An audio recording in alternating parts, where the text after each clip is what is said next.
Hello, welcome to the ILC Daily Show. My name is Martin Murphy. I'm Salwa Kanana. So, welcome to the first edition of the Daily Show. This is the first time we're doing this. We're live from the International Labour Conference from the Palais des Nations here in Geneva. It's a bit of a cloudy day, but still very excited to be here, the 108th International Labour Conference. And it's a historic conference because it's the year of the ILO Centenary. If you've been following us over the past 6 months, you will have seen that we've been doing different things, not only here in Geneva, but across the world as well. So this is kind of like the highlights of the year in a way, because it's the Centenary Conference. And we have a packed schedule. Actually, for the next 2 weeks, we're going to be discussing many things related to the world of work, with a particular focus on the future of work. One of the things that the ILC will try to do is come up with a declaration, a centenary declaration, setting the course for the next 100 years of the organization, and also looking at many issues related to the world of work. We also have the second discussion of the Committee on Violence and Harassment at Work, with the possible and hopefully the adoption of a new convention on violence and harassment at work. That's a discussion that's starting later today at 6 p.m. here in Geneva. And we also have the usual Committee on the Application of Standards that's going to be meeting not actually here in the Palais des Nations, but at the ILO. We have 5 days of high-level visits beginning this afternoon. We begin at 3:15 with the visit of the President of Italy, and all that is going to be webcast live in the same place. Then we have thematic discussions, which will begin on Thursday. Those are going to be touching on different issues related to the world of work, and many other things that usually have to do with the International Labour Conference. We'll be live every day, and we're going to be on social media as well. We're broadcasting this not only on the ILC site, but also on Facebook and Twitter. And if you want to follow us, if you want to send in questions, please do so. Make sure you use the hashtag ILO100 or OIT100. But before we go any further, we already started with the conference, right? We had 2 important visits today, as well as the opening. So, Salwa, tell us a little bit about what happened this morning. Thank you, Martin. The conference has actually got off to a really strong start with the opening ceremony of the 100th ILC. Ambassador Jean-Jacques Renegé of Switzerland was elected as the president of the 100th ILC. ILO Director General Guy Ryder spoke about the significance of this centenary edition of the conference. And the first 2 many high-level visits from the Federal Councillor of Switzerland, Alain Berset, and the President of the UN General Assembly, Maria Fernanda Espinosa Garces, of Ecuador, took place.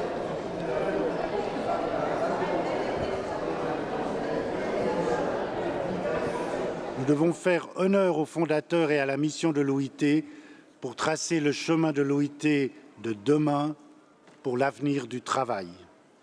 C'est de nous, ici, tous ensemble, que dépend notre capacité à créer, ou plutôt à recréer, la confiance autour d'un modèle économique, social et écologiquement responsable. Un modèle qui permette aux entreprises innovatrices et responsables de créer des emplois dans des conditions de travail décents. This International Labour Conference, over which you preside, is different from others. Different because its decisions must tell the world that we have the confidence, the common purpose, the will, and the means to construct a future of work with social justice for all. And I believe that is what we will do. Si j'aimerais me tourner vers votre Excellence, Monsieur le Conseiller fédéral Berset, pour vous dire que vous êtes le bienvenu à cette 108e session de la Conférence internationale du travail.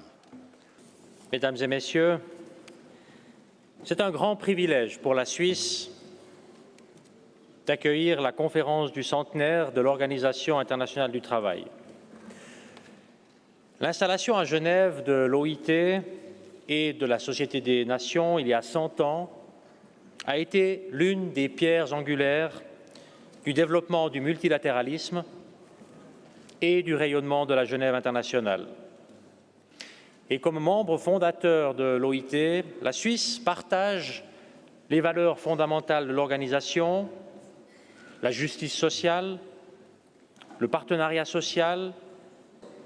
Los avances tecnológicos, la lucha contra el cambio climático y la cuarta revolución industrial son solo algunos de los fenómenos que están dando forma a los trabajos del futuro. Sin duda, los desafíos para el futuro del trabajo están ligados no solo al número de empleos que debemos crear, sino a la calidad del empleo, a la capacidad del trabajo de traer bienestar, satisfacción, cohesión social y aprovechar el potencial creativo de las personas. Consciente de la importancia de acelerar la acción para cumplir el Objetivo de Desarrollo Sostenible número 8, al asumir la presidencia de la Asamblea General de las Naciones Unidas, establecí el trabajo decente como una de mis prioridades.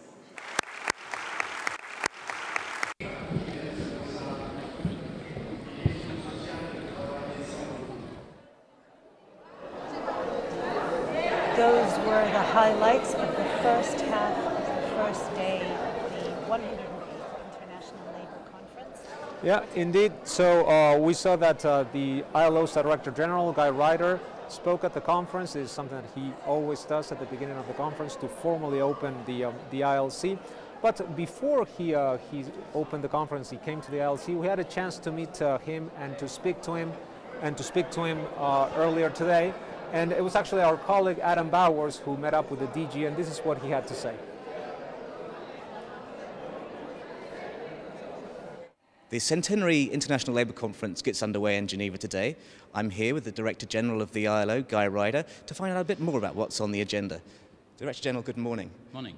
First of all, it's the centenary year for the ILO this year. How has the centenary gone so far? We're 6 months in. What have been your highlights? Yeah, we're halfway through it, and I think I can say, really honestly, this has been a tremendous year so far.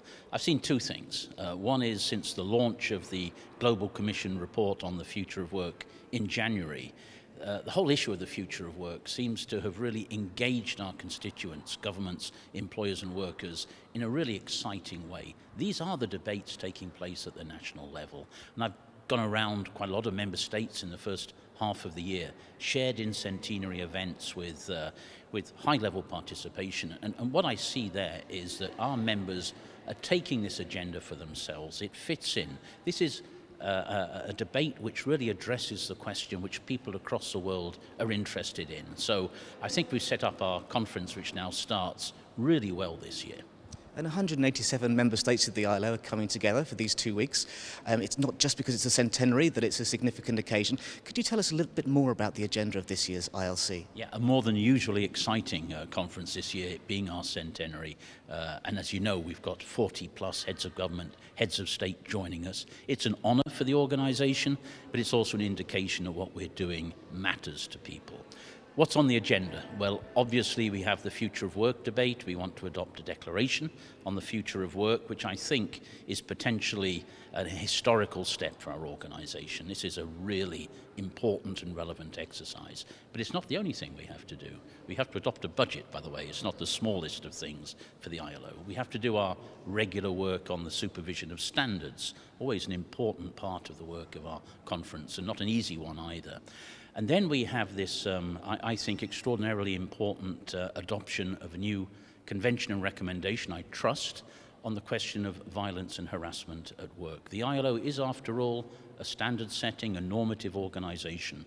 And I think everybody coming to the conference will recognize that violence and harassment at work is both entirely unacceptable, however and wherever it happens, but also a very prevalent phenomenon. And it's absolutely appropriate, not least on this centenary year, that we begin to tackle it in a new way with a new normative framework to help us combat it. Thank you. And you mentioned a couple of items that I'd like to go back to. The first one, the declaration, the Centenary Declaration that is being drafted and is being discussed during the conference. Could you tell us a little bit more about the significance of this? Is this a new way forward for the ILO? Yeah, two things to say. I think when we saw the centenary approaching 3 or 4 years ago, we really felt it was important against this background of transformative change at work, because of technology, because of climate change, because of demography, that we took a really close look at what's changing in the world of work and what we need to do to prepare the future of work that we want, not a future that's going to be imposed upon us if we're inactive. And so we had over 100 national debates, tripartite debates on the future of work. We established our Global Commission on the Future of Work, chaired by Prime Minister Le Pen and President Ramaphosa, which reported in January. And on the basis of all of this and inputs we've received from many angles, we now have on the table at this conference a declaration, a draft declaration for adoption.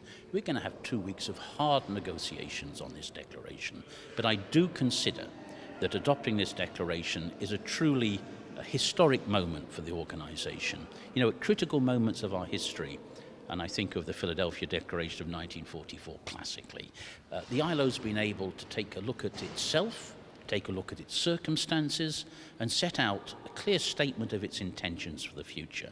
And I would place this declaration on the future of work in that category of a historic step, which we have to take. We're obliged to take it, and we offer ourselves enormous opportunities if we succeed in this exercise, and I'm convinced we will succeed. Thank you. Now, the future of work looks different in different countries. How do 187 member states come together to agree on one declaration on the future of work? You're right. I mean, having 187 countries in the room is a challenge. If you multiply by 3 and say this is a tripartite debate with workers and employers as well as government, well, the challenge looks even greater.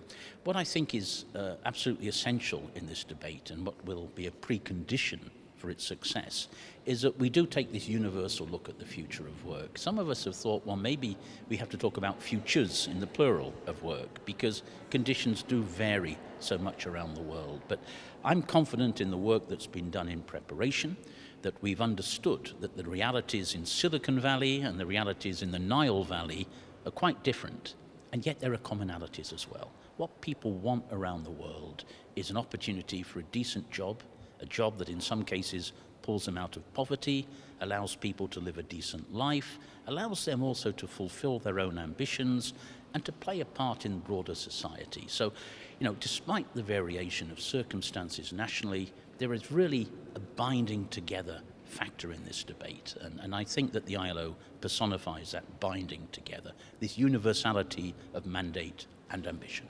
And as you mentioned, governments, employers and workers are coming together also to discuss, it's a second discussion of an international labour standard on violence and harassment at work. Yeah. Could you tell us a little bit more about that and the significance if we do have a convention at the end of the discussion? Yeah, we're already halfway through this debate on new instruments on violence and harassment. The debate last year was animated, as they generally tend to be at the ILO, but I think we've advanced very well in this discussion. There are important issues that remain to be resolved, issues of scope, of definition, the responsibilities of different actors, but I'm very confident we can overcome them. And why?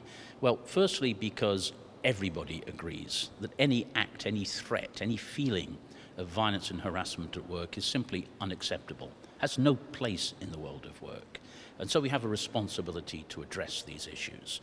And now more than ever, as people I think are increasingly aware that we need to promote equality, full inclusion in the world of work, we have to really address these issues in a way which, somewhat surprisingly, has not been done in the past. So I'm very confident that we're going to get a good instrument, and I'm confident as well that this will gain the support moving forward of our member states to actually make a difference to the world of work on the ground. The world of work should not be hostile, should not be a threatening place for anybody, woman or man, and we have to act in accordance with that thought. Thank you.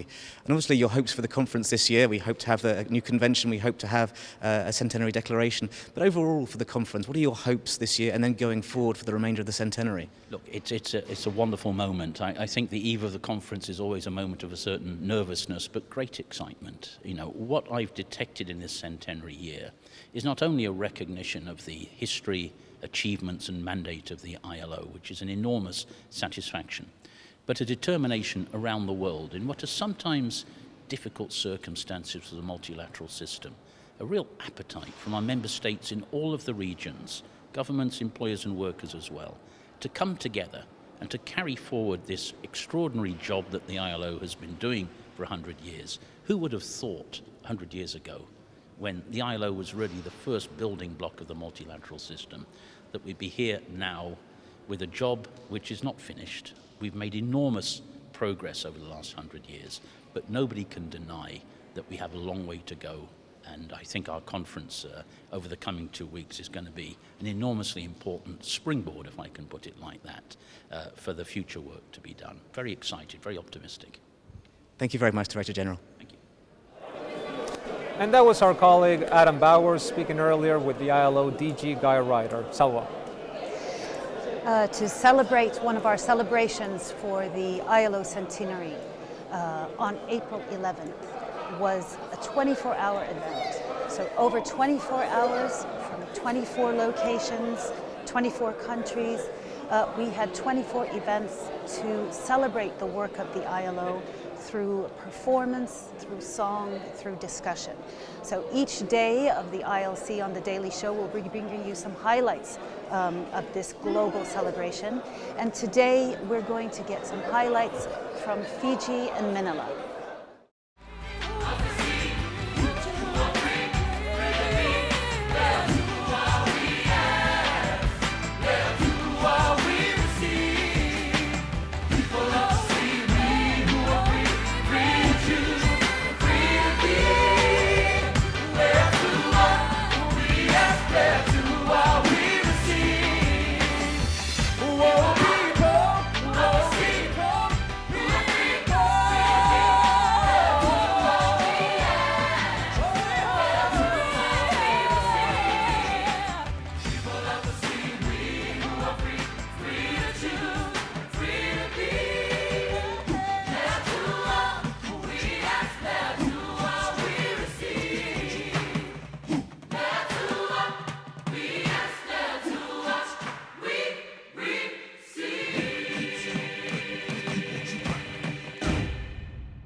Three cheers for ILO. Hip, hip.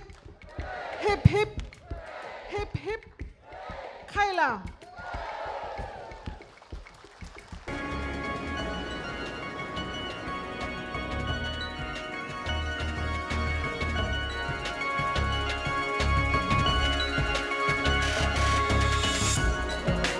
Wild dream to reality, need away from ashes of the old.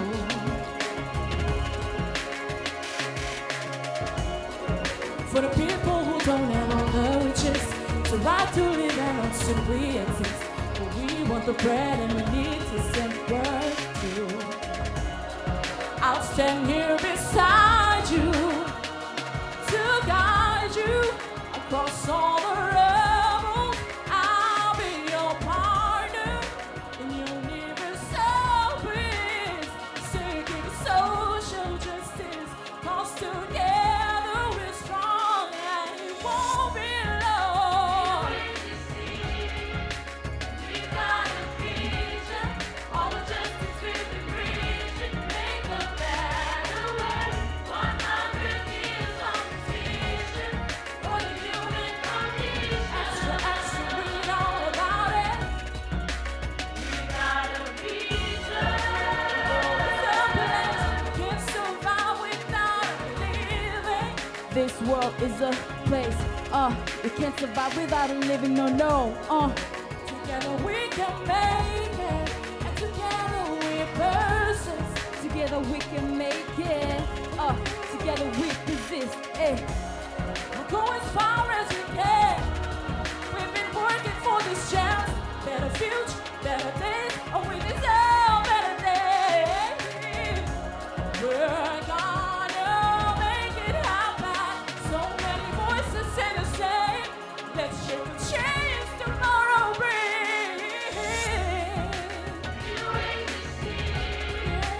We got a vision. All justice with the bridge. Ain't no better way. 100 years of vision. For the human condition. Extra, read all about it. We got a vision. So wild dreams turning into reality. From the ashes of the old to the people who lead. A right to live and not simply exist. But we brought the bread and we did the work too. I stand there beside you to guide you. I'll be a partner in peace. Cause together we're strong and it won't be long. The ILO with 100 years. So come on, come on. We've got a vision, yeah. Make a better way. Oh, for the human bodies. Extra, extra, read all about it. We got a vision. Come on, come on. Ain't no better way. 100 years of vision for the human bodies. Extra, extra, read all about it. We got a vision. We got it. We got it. Come on, come on. We got a vision. We got it. We got it. We got a vision. We got a vision.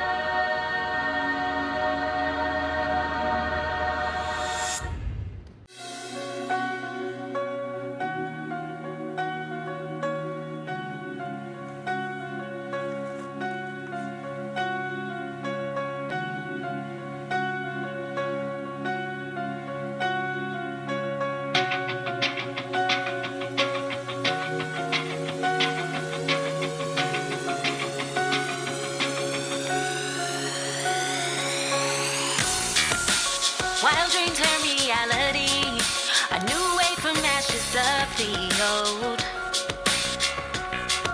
For the people who don't have all the riches, it's the right to live and not simply exist. But we want the bread and we need decent work too. I'll stand here beside you to guide you across all the rubble.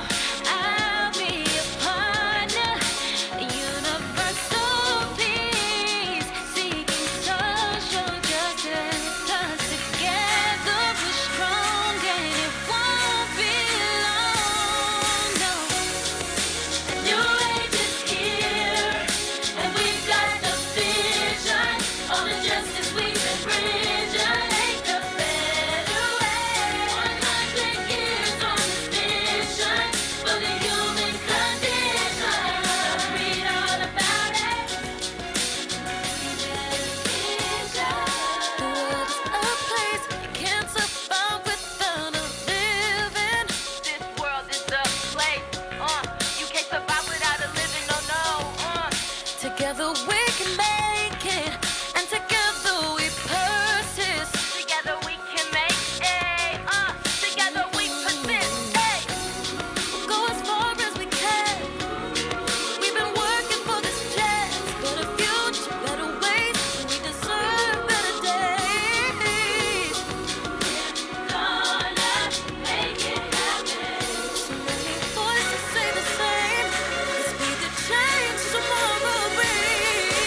of the all to the people who need the right to live and not simply exist. But we want the bread, but we need decent work too. I'll stand there beside you to guide you. I'll be your partner in peace, cause together we're strong and it won't be long. The ILO, 100 years strong.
So now we're coming to the virtual reality area. This is the first ever story, ILO story, that we've done on virtual reality. And with me is our good friend, director David Bradshaw. How are you, David? I'm very well, thank you. Great. Thank you. So I understand that you took a trip with some of our colleagues to Ghana to film this project. It's getting children out of child labor in the mining industry.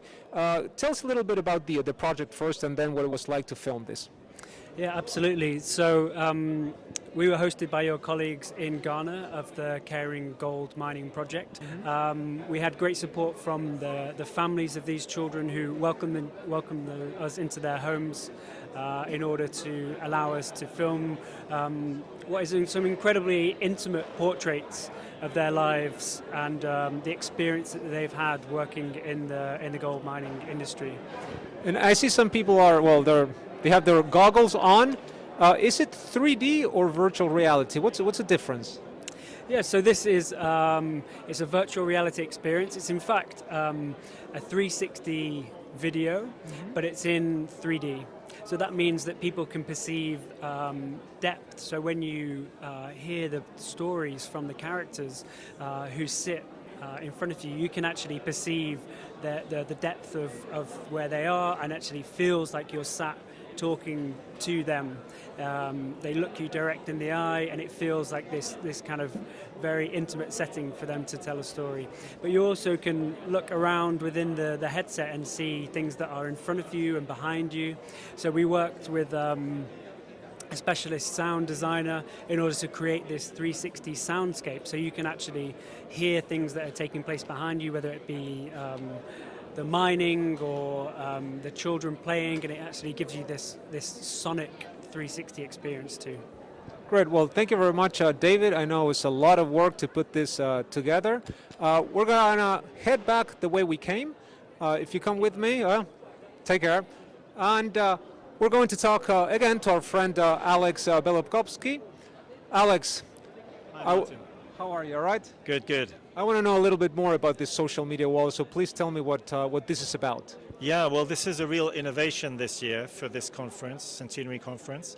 What we're trying to do here is curate everything that happens during the conference on a giant screen, but also on a website in a number of places around the building.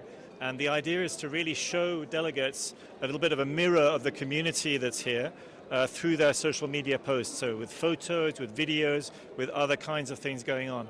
And this website is accessible online as well via the ILC website, ilo.org/ILC.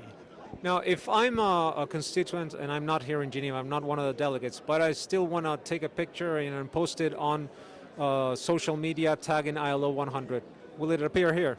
Yes, it will appear, and we really warmly encourage all delegates watching the Daily Show, but also constituents who may be following online from other countries, to share their messages and their ideas for this really important conference, and we will curate that and make that available on the social media wall during the conference. So the whole idea is to have a kind of virtual story of the conference through the voices of the delegates and, of course, through the social media of the ILO. Okay, thank you very much, Alex. Thank you. Okay, see you It's been around. a great first day. Let's keep going. We're going to head back the way we came, and we're going to talk to Kiran Mehra-Kerpelman. She's the head of advocacy, and we're going to ask her a little bit about what she's doing in the stand, the promotional area. Kiran, hello. Hello. Hi. I wanted to ask you to explain to us a little bit about what's going on in this side of the communication stand. Oh, we're the promotional material stand here. And like every year, the delegates know that they're going to get some interesting materials here, which is really good for us because they are branded and for visibility purposes.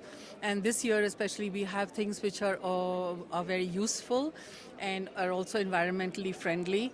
And we have people coming to ask us for these things so that they can also take them home. And what is good is that that way the ILO is taking the ILO to the people through these promotional items because they go and distribute them. Although we are quite sure that these things, we don't have enough really to give everybody as many as they would want, but they're very useful indeed. I see that people keep taking them, and that's a good thing because we want to promote the work that the ILO does. What has been, would you say, that the most sought after item?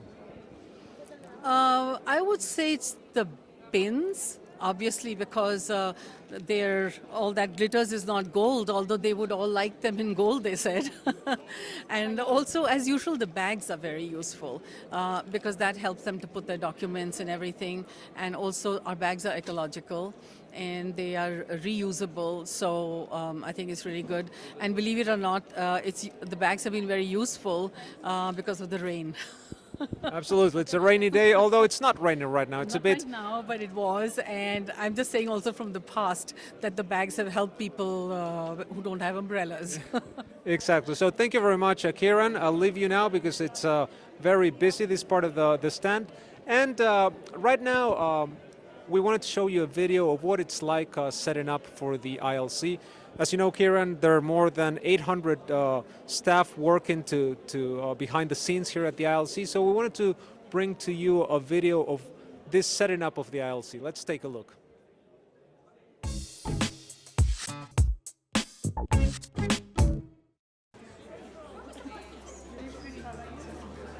So it's not a centenary seminar, but the seminar of the Centenary Conference. What you produce as record of proceedings is the only source that the office can use in the decades ahead in order to be able to interpret standards.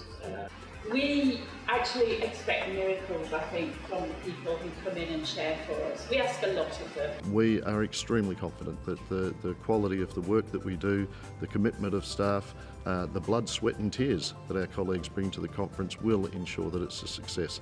It's a big moment for us. We're very privileged to be involved in it, and certainly we have every confidence that this is going to be a fantastic conference, set the ILO up for its second 100 years and really draw that international attention to the work that we do. I call the meeting to order. So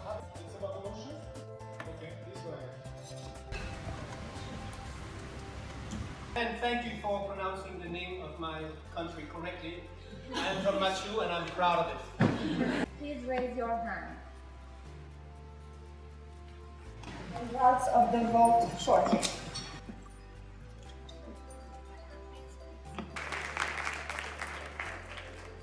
This ILC is, of course, the centenary, big one. We have been already with DECOM been very, very active with all the production side of making sure that this really rolls out smoothly and the message of the centenary and the great heritage of the ILO comes off in the best manner possible. Alors voilà, on est juste en train de lancer une impression pour un document de la CIT en couleur. So during the ILC, we are going to push even more the print on demand, only produce what is necessary to reduce the waste.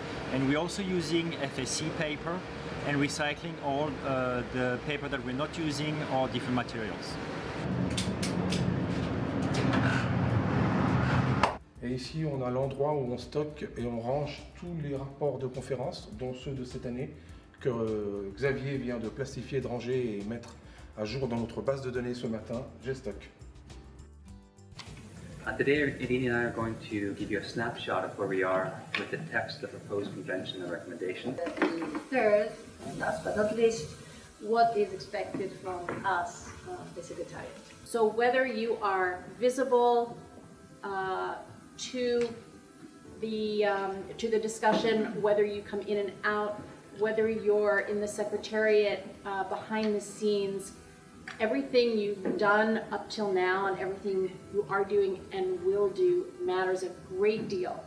And I really mean that. It's incredibly impressive to see the Secretariat working the way it does year in and year out, day in and day out, over an intense 2-week period where so many of you don't even sleep. So hats off to you. It's an incredibly impressive endeavor. Having the documents translated into the 7 languages of the conference allows mutual understanding and consensus building. It's a precondition for good governance of this organization. Donc voilà, ça c'est le document des territoires arabes occupés. C'est un des documents qu'on présente tous les ans à la conférence internationale du travail. C'est un document important. Ça, c'est un exemple type du rapport qu'on prépare pour les territoires arabes occupés pour la conférence. Donc, il y a des chapitres et à la fin du document, il y a ce qu'on appelle la liste des interlocuteurs. Le texte en français sera revu et corrigé par un réviseur qui est aussi un traducteur, mais plus expérimenté, et qui va vraiment essayer que toutes les parties attribuées à différents traducteurs soient harmonisées. The ILC this year will be, let's say, extraordinary as regards security, specifically due to this incoming of VVIPs, head of states and head of governments. Since 3 months we're working both and well, including Philippe, coordinating with UNOC Security, which is the part of the UN Department of Safety and Security, and also with all the police departments involved, and even the military, which is involved for this specific ILC. That's door 14.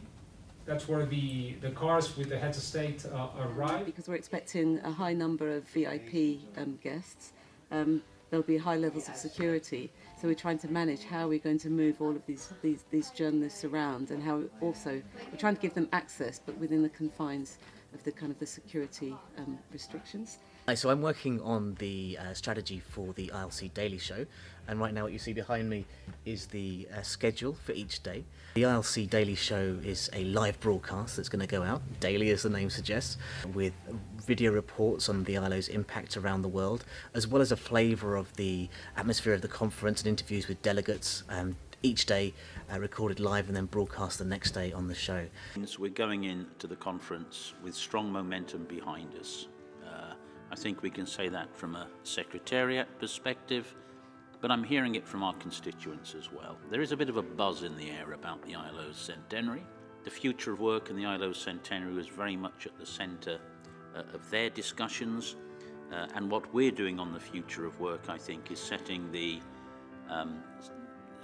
agenda for the future of work in the multilateral system. So you see, I think we're getting strong political payback from what we're doing already. Showing what it's like to set up for the International Labour Conference. Now we're going to talk about a very important report that came out earlier this year. It's the report of the Global Commission on the Future of Work. And with us is Susan Hayter, Senior Technical Advisor on the Future of Work. Welcome, Susan. Great to have you here. Thank you. The Centenary, as we know, on year began with the launch of the report. I think it was January 22nd, if I'm not mistaken. What were the origins of this report? How did it come about? Well, Martin, as you know, the DG launched a number of initiatives, a number of centenary initiatives. One of those was the Future of Work. It started off with the DG's report to the ILC, which was discussed, followed by national dialogues in some 110 countries on the future of work. At the end of those dialogues, an independent commission on the future of work was established, and this is the product of their work. And what was the role of the ILO in supporting the role of the commission? So the ILO provided an inception report which started off the Commission's discussions and deliberations, really looking at some of the transformations underway in the world of work and some of the challenges that lay ahead. The Commission came together and over a period of 18 months met some 4 times. The ILO provided technical support to those meetings, but also on the sidelines hosted a number of policy dialogues on particular topics that they wanted to look at in more depth. We supported as the Secretariat, obviously, those meetings, but also the process of the drafts and the redrafts of their report, which I have to say went through some 3 or 4 drafts before they arrived on their final report. Susan, before the Global Commission got down to business, there were a large number of national dialogues that took place with constituents around the globe. Were there any common concerns that came up during these dialogues? Yeah, I would have to say a couple of challenges came up across the national dialogues. And 2 of those are worth highlighting. The one is inequality, rising inequality, a concern across the board. Developed countries, concerns about divides, growing divides, a digital divide, and how that was manifesting. The other concern I would say was insecurity. In some countries arising because of changes underway in terms of labour markets and employment arrangements, working arrangements, but really a rising sense of insecurity and inequality, which, you know, since the Commission started to meet, we've also seen spill over into some political dimensions too. Given that background, what were the main findings of the report and what did the Commission recommend? The Commission, I would say, took quite a positive approach and decided that in order to harness the transformations underway, we needed to adopt a human-centered agenda that puts people and the work they do at the center of economic policy and business practice. And that agenda has 3 pillars. The first, investing in people's capabilities, lifelong learning, gender equality, social protection. The second being around investing in institutions of work. And the third, investing and harnessing some of the transformations underway in the economy to create jobs, to create sustainable and decent work. This human-centered approach, the human-centered agenda, if I can call it that, what does it really mean in terms of policy choices for governments? What it means is putting people at the center of those policy choices. So let's just take social protection. It means not giving up on work, ensuring that apart from having a social protection floor, we also rely on employment for contributory social protection payments. It means looking at economic policy in terms of the extent to which we have full employment at the center of that, and the quality of work. We ensure that we deliver on the quality of work. Now, this report, I just want to remind our viewers that it's available on the ILO website. You can access the full report, you can access the executive summary if you want. There's also a nice info story that we've done in 7 languages. So there's a lot of information if you really want to know what this report is about, and if you want to go in depth into different recommendations. Now, Susan, talking about the recommendations, who is responsible for taking these recommendations forward? The final part of the report is called Taking Responsibility, and it's really about the tripartite social partners, employers, employers' organizations, trade unions and governments actually taking up the recommendations of the report and putting them into practice.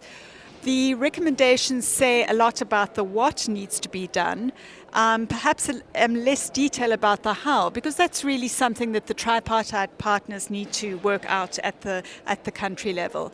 Part of that taking responsibility is also about the multilateral system, both the ILO and what the ILO needs to do, but also the entire multilateral system and what it is that we need to do. So it's really about all actors in the ILO, in the world of work, I should say, taking responsibility for implementing those recommendations. Susan, current trends would suggest that the social contract as we know it is under threat. How do we reverse those trends? How do we reinvigorate the social contract? One of the one of the recommendations that the report talks about is about reinvigorating collective representation. Because let's face it, a social contract is a contract between parties. And in the world of the ILO, that contract is between workers' organizations, employers' organizations, and governments.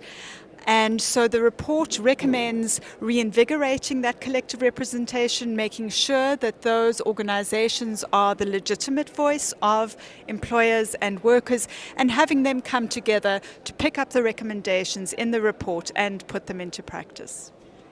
Okay, I'm looking at my phone not because I'm checking my emails, but because we have questions coming in through Twitter. So thank you very much, and please keep sending them.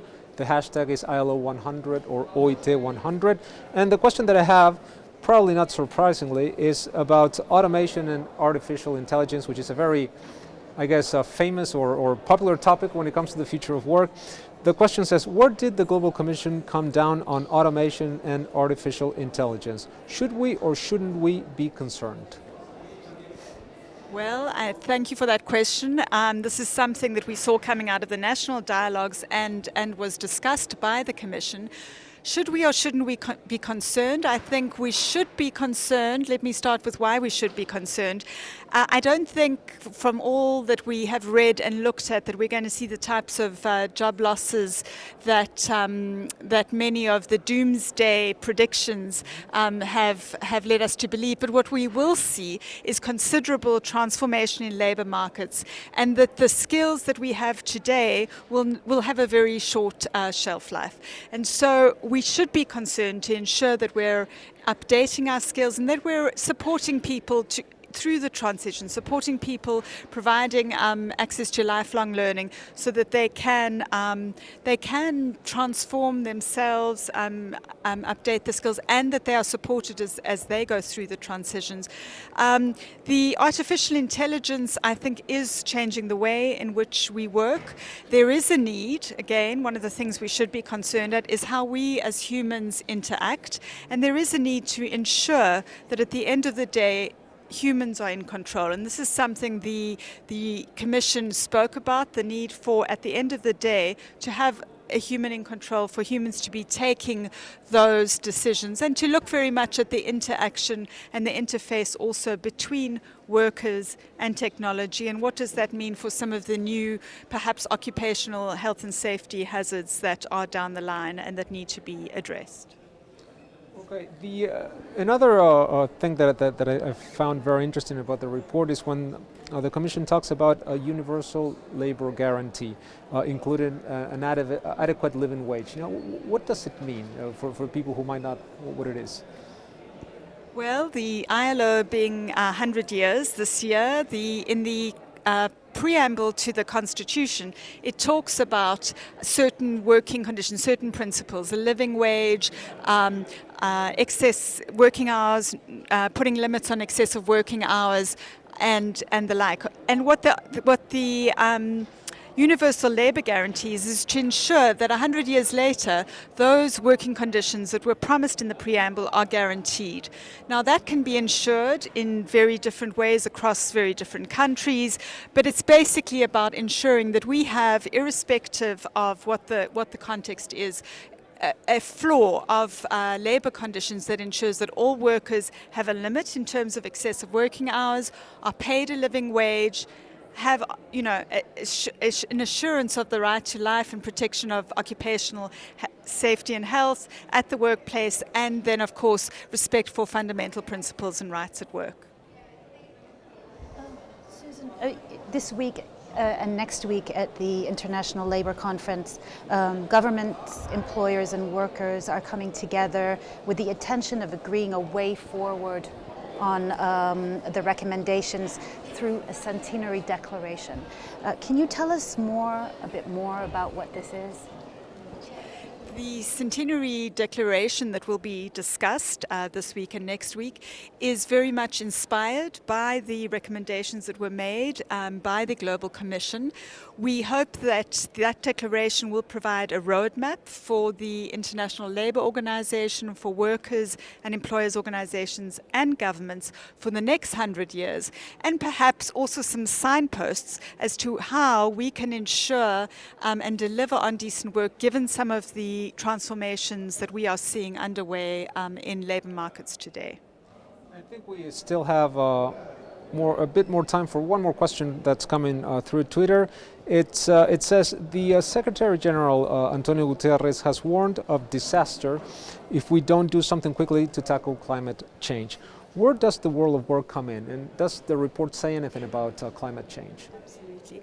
As one of the transformations taking place in the world of work today, we need to ensure that not only in terms of the transition to green technologies and green production, that we're looking at how we help workers make those transitions to new production methods, but also the side effects or the fallout as a result of climate change underway, all the way from heat stress to others. We really need to make sure that we are tackling those new challenges and that we are dealing with the disasters that are inevitable, unfortunately.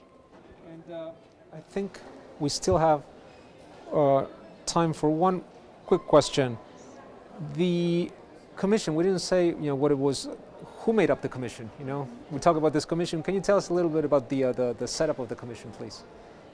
The Global Commission brought together 27 voices, very different voices from very different walks of life and backgrounds and interests. We had workers, employers, we had governments and public interest, but we also had NGOs.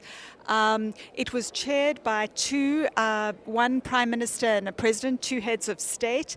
And I have to say it was a very dynamic commission, everybody very invested. And in the various drafts that were put forward before the commission, we didn't just get one or two comments. We got 27 comments and views that we had to integrate. And I think that the report that has ultimately been the product of that commission is all the much richer for that rich discussion and debate that took place. Great. Thank you very much, Susan. And just to add that the President Ramaphosa and Prime Minister Le Pen, the two co-chairs of the Commission, will speak today at the plenary, so in about 2-3 hours, so please tune in and make sure to follow that. Salwa?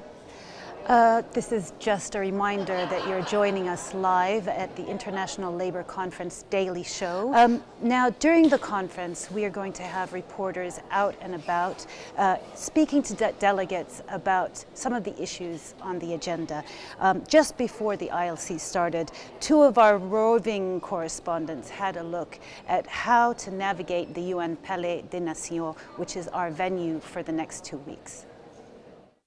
Hello and welcome again to the ILC Daily Show. My name is Marco. Hi, I'm Dia, and we are going to be two of the reporters among many of our colleagues who will bring you all the action from the International Labour Conference. Before we move to the Palais des Nations, let me remind you that the Committee of Application of Standards will actually take place here, inside the HQ of the ILO, in the governing body room. Now we're set to go. Let's go.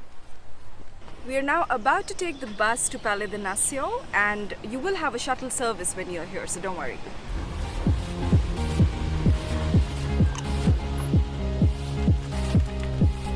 Here I have arrived at the Palais des Nations, as you will see behind me, and this is where the main action of the ILC will take place.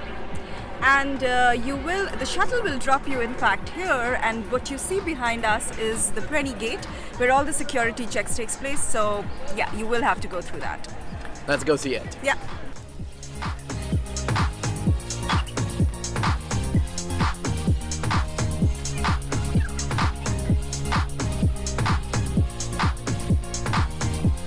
Before moving to the new building, Building E, where room 20, 17 and 18 are, I just want to show you door 14. That is where the 40 heads of government and states that we are expecting will arrive. So this is Building E, like Marco said. Many people call it the new building. There are 3 rooms that you need to remember, 17, 18 and 20. And here some of the committees will convene, as well as the thematic forums will take place. So we're just going to go in and show you exactly where the rooms are so that you're not lost and you're absolutely aware where all the action is taking place. So let's go.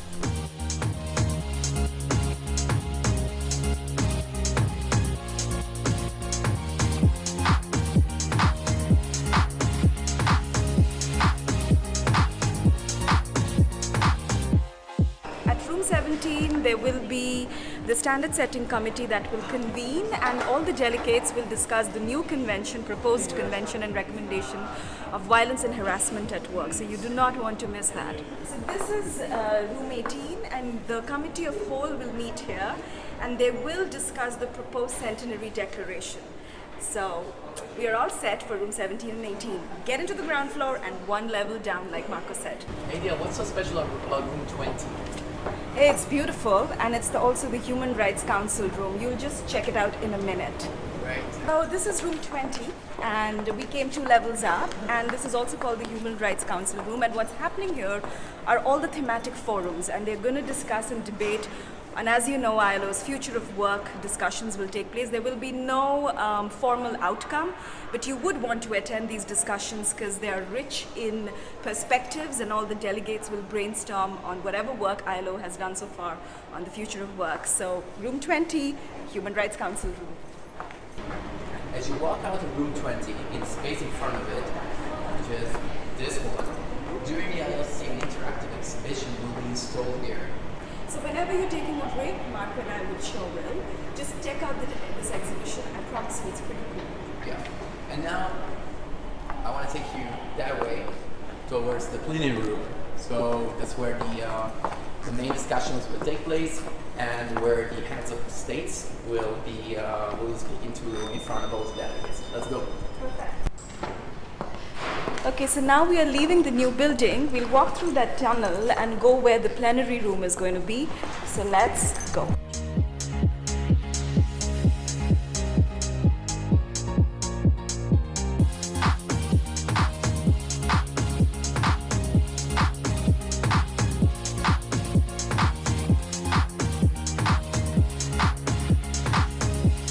Now, the space where an exhibition will take place of the ILO Global Campaign, which is titled Taking ILO to the People. And very soon this entire area will have some posters and artworks which will talk more about the areas that ILO has been working on since 100 years. So this is called the Pas Perdu, and there will be an exhibition in this space. So you can also check this out along with the thematic forum exhibition that Marco just spoke about. And here we are. Let's go to the plenary room. I'm constantly getting lost, but we are heading to the plenary room.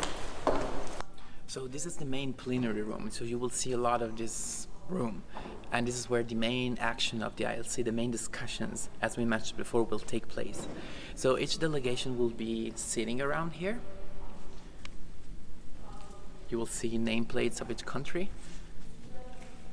And as we know, each delegation is composed by governments, employers, and workers' representatives.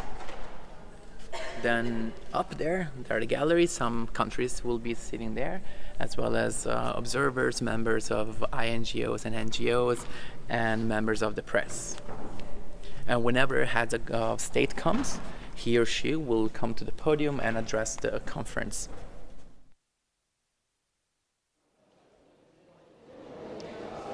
As we heard a bit earlier on in the Daily Show, a lot has already taken place since January 2019 to mark the ILO's 100th anniversary. Here's a look at what's taken place around the world so far.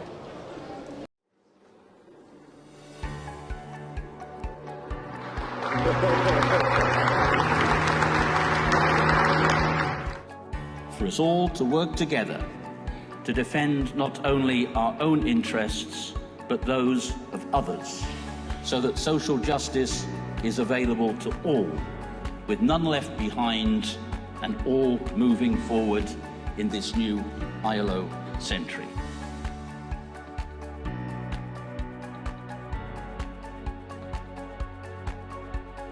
In short, the future of our societies depends on how we deal with the challenges and opportunities related to the world of work. Damos la palabra al señor Ryder. Señores representantes de la about what is going to happen and how to handle it, even though they've been warned.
Me di cuenta que había un gran afecto de él hacia la persona.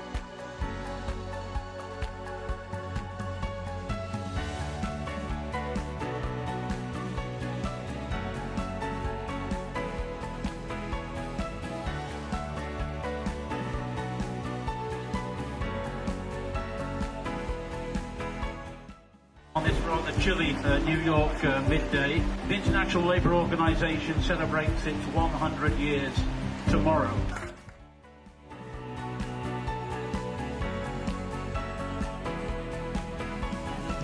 It is an honor to commemorate the 100th anniversary of the International Labour Organization today. The ILO remains to this day one of the most unique gathering spaces in the international system. The ILO was the most positive and the most enduring product of the Treaty of Versailles.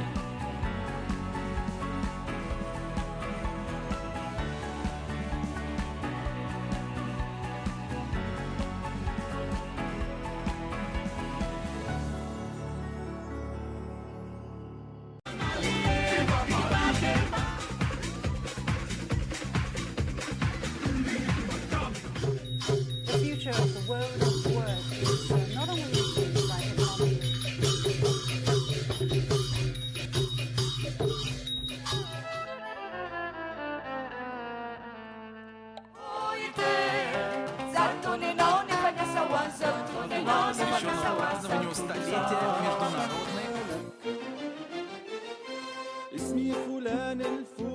Ordering of issues in a slightly different way. Let's have a look at what that means for the world of work. Then I think we've done something quite important. Magic System.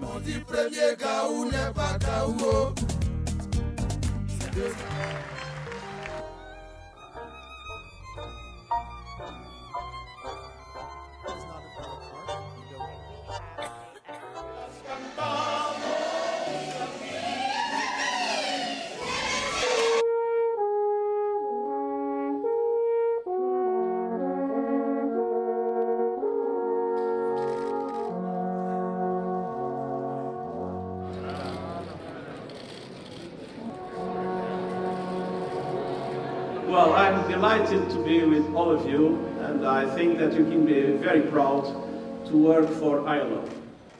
That was just a flavor of some of the celebrations and events that took place across the globe to mark the ILO's 100th anniversary. Martin? Thank you. And now let's talk about the centenary. And with us is a very special guest, Greg Vines, Deputy Director General for Management and Reform. Welcome, Greg. Thanks very much, Martin. Great to be here. Thank you for taking the time. It's an extremely busy day today for you, for all of us. But I wanted to ask you about the centenary and how this big year for the ILO was put together. I know it's not something we did 1 week to the next, no, but if you could tell us a little bit about the preparations for the centenary.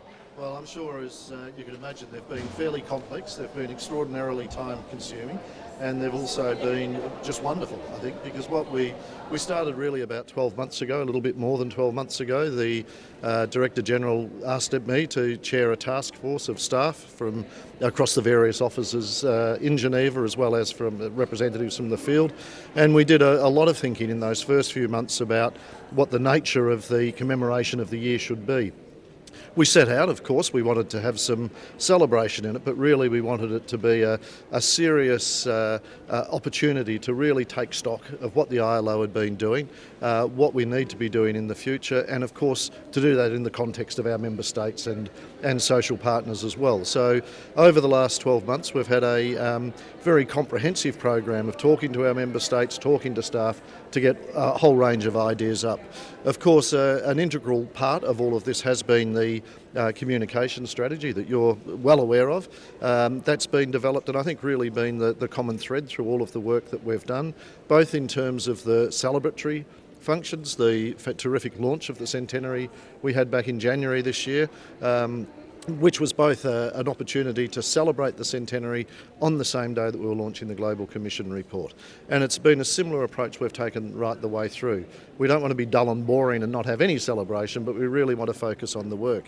And so it was with input from a wide range of departments that allowed us to look at this from different perspectives of our different technical areas. Social protection's a good example where there's been a year of activity.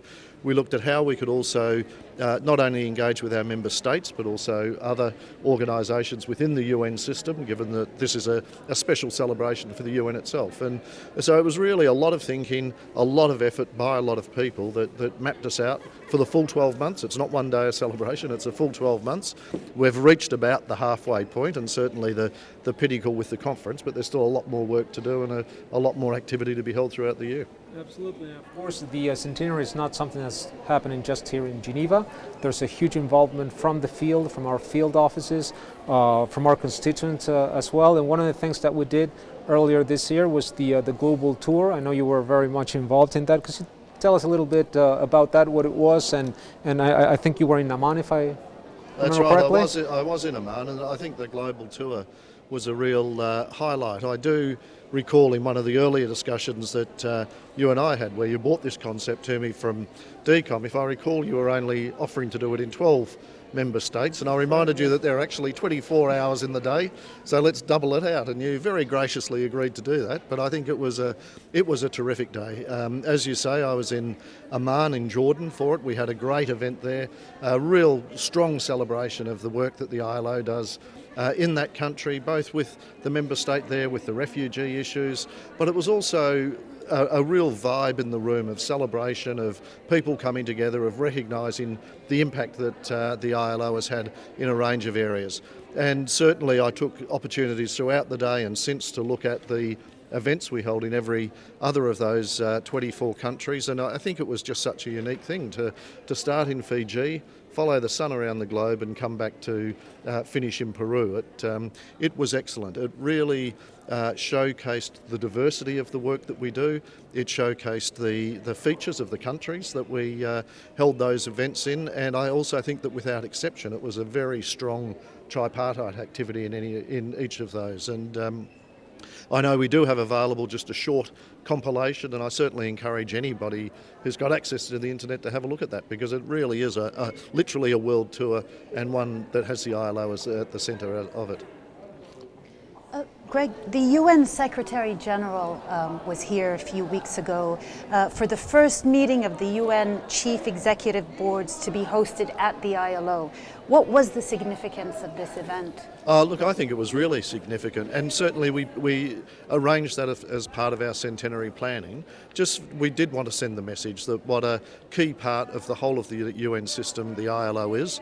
It was particularly good that not only the Secretary General, but we had the heads of all of the other UN agencies at the ILO as well. And it gave us an opportunity to reiterate the value of the work that the ILO does, but also hear from those other agency heads as to their appreciation for the work that we do. And certainly the Secretary General's address to the staff that afternoon, he gave a really good insight as to how he, as the Secretary General of the UN, sees the ILO agenda, the decent work agenda, the social justice agenda, as being integral to all of the UN work. And I think for those of us who were lucky enough to be there, we really got a positive message. I think the other aspect of it was that even though the ILO is a specialised agency of the UN, so we're not part of the central UN, we are a very strong team player, if you like, in all of the UN reform activities, both at the political level in New York, but more importantly around through all of our country offices as well.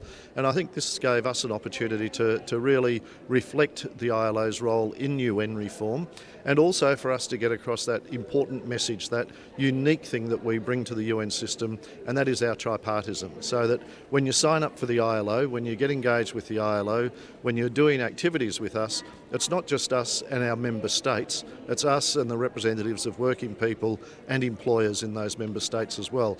And I think the CEB, with the Secretary General's participation at the ILO, gave us an opportunity to really drive home that message. So it was an important event, and indeed a side event that the Secretary General did was launch the new Centenary Avenue of trees out of the front of the ILO building. That's something that we hope will stand for another 100 years, and it will be on the record that this was something that was launched jointly between the Director General of the ILO and the Secretary General of the United Nations. And I think it's a good signification at the start of our second century that, you know, we're working together as one. As you mentioned a little while ago, I mean, the centenary has been a balance of celebration and ensuring that the ILO is in the strongest possible position to deliver its mandate in a very changing world. And also, as you mentioned, the reform process. The reform process has been underway for several years now. Could you just tell us a bit more about how that's going?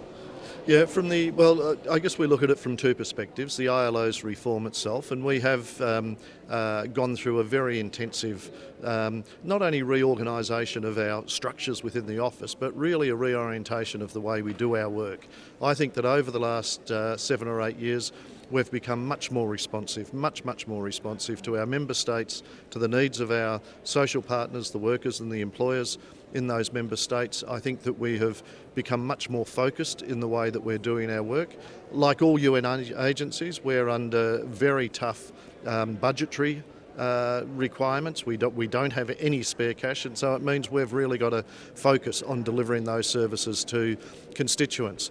And part of our internal reform program has really been looking at all of our support services, our back office services, if I can use those terms, to make those as effective and efficient as possible, so we can free up some of those resources to put onto our frontline work. Nobody's giving us more money, so we've got to use the money that we've got in the most effective way. And I think we only need to see reactions we get through the governing body, through the conference itself, and through our day-to-day interactions with member states, that there is a real appreciation of the quality of the work the ILO does, the value of it, and importantly our responsiveness. That they don't wait for us to turn up, we're there on the spot, and we're able to provide support, advice, assistance to all of our member states on what are some of the critical issues facing the world now. So I think our reform program has been very timely. It's certainly set up us up well to integrate our reform with the reform of the UN system, and I think it bodes very well for us going into the future. Greg, before we finish, I wanted to talk a little bit about the next 2 weeks. It's a key moment of the year. We said the ILC, especially this ILC. What can we expect over the next 2 weeks? So what would be, let's say, a successful ILC for us? Well, the conference itself in any year is always a highlight of the year because, as we call it, it's the global Parliament of Labour. It's where we bring the governments, the workers and the employers together. This year, of course, is particularly special because it is the centenary, so it gives us that opportunity to reflect, to sell the ILO message, to look at the work we've done and to interact with our constituents. But this year, of course, as well as being the centenary and coincidentally, fortunately being the centenary, we have two extremely important committees sitting during this conference. The first of those is the standard setting committee on a new convention around harassment and violence at work. This is just so timely. It's work that we started 4 or 5 years ago, and that's now front page of most newspapers several days of the week, these sorts of issues. And so I think for the ILO to be well on the front foot there, setting a global standard to ensure that we get rid of violence and harassment at work, gender-based violence and harassment in particular, will in itself be a magnificent achievement. And if we can achieve it in this conference, it's a great way for us to start our second century. The second extremely important committee is the committee that's dealing with what we hope will be a Centenary Declaration. A new, powerful declaration that sets, again, the ILO agenda, priority, direction for the start of its second century. This is going to be very much based, we hope, on the report of the Global Commission on the Future of Work. So it's looking at what not only the ILO needs to do, but what our member states and social partners need to do to equip us for the inevitable change that's going to happen. We can already identify the change over the last 10 years. We've got all of the issues around new forms of work. We've got all of the issues around climate and environmental sustainability, technology, artificial intelligence. All of these are having a huge, huge impact on the future of work. That's just the last 10 years. Who knows what's going to happen in the next 10 years, and that magnitude is probably going to happen in the next 2 or 3 years. And so this declaration is all about putting people at the future. We're calling it a human-centred approach to the future of work, and it's really saying we all know about technology, we know about the power of artificial intelligence. It can't rule us. We've got to rule it. We've got to ensure that it's people in command, that when we're thinking about new forms of work, new forms of business, new issues that are happening in the world, we've got to be looking at it from a people perspective and really put people at the heart of all of this. It's a new contemporary version of our traditional mandate of social justice. And that's really what we hope will be the second major thing coming out of the conference. If we achieve both of those, if we achieve a new convention on elimination of harassment and violence at work, if we achieve a centenary declaration that sets the priority, the agenda for the ILO moving forward, nobody could say this was not an extraordinarily successful conference. And even though it's day one, the atmosphere is good, the activity is good, the place is absolutely crowded. There's a huge amount of interest in both of these. And of course we've got our I'll call them normal, but they're incredibly important activities around the supervision of our standards system, the CAS, the Committee on Application of Standards. This year we have a an exciting addition of thematic events that will be running a couple of days this week and a couple of days next week. So it really helps, I think, lift the overall atmosphere. But we've got I think a record number of credentialed participants this year. The meetings that I've been in so far today, the enthusiasm is very high. There is a bit of a feel of celebration in the air. The hard work starts this afternoon, but let's hope that that good spirit and that spirit of celebration and collaboration continues through for the next 10 days. Yes, let's hope so, and I'm sure it will. It's certainly been a great start. We need to stop here, Salwa, because the plenary is about to begin, and we're waiting for the first head of state to come and address the ILC. Excellent. It's the president of Italy. So if you're watching this, please stay on. You'll need to click on the next button next to the one that says Daily Show. You need to click on the one that says Plenary, and you'll be able to follow the transmission live. We'll be back tomorrow at the same time with more news, interviews and stories from the ILO. So Greg, thank you very much for being Thanks, man. On the first day. Pleasure. And we'll see you back at around 1 o'clock Geneva time tomorrow, right? Thank you. Bye-bye.